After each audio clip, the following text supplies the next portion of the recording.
What's up mga boss? Ako si Encho at ito ang Moto Vlog. Sagutin lang natin yung tanong ulit ni bossing na to, kung kailan daw ba dapat nagpapalit ng gear oil at bakit daw ba maputi pa nung nagpalit siya.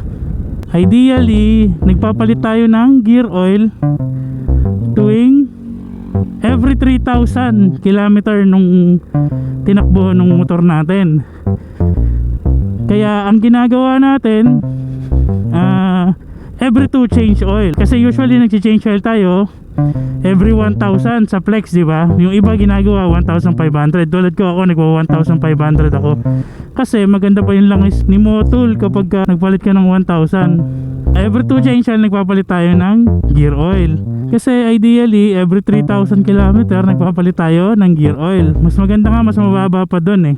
Mas maganda kasi napapalitan natin yung gear oil kahit na wala pang problema. Mas maganda nga walang problema tayo nagpapalit kasi nape-prevent natin yung pagka-damage nung gearbox natin.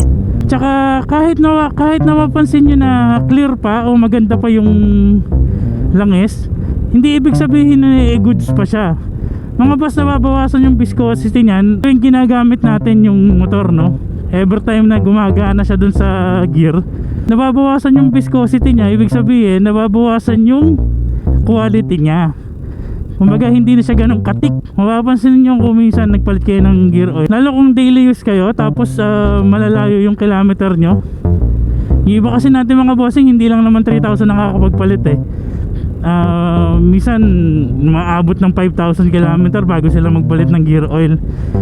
Pero kung mapapansin nyo, kung minsan pag binuksan nila, sabi nila, ay malinis pa, maganda pa yung gear oil.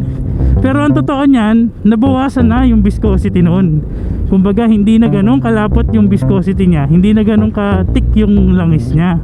Kaya every 3,000 kilometer dapat nagpapalit tayo ng gear oil. So yun, sana may na-share at naitulong ulit ako sa inyo mga bossing. Lagi lang natin susundin yung pagpapalit ng gear oil, pati yung pag-change oil natin mga bossing, kasi napaka-importante niyang maintenance sa mga motor natin.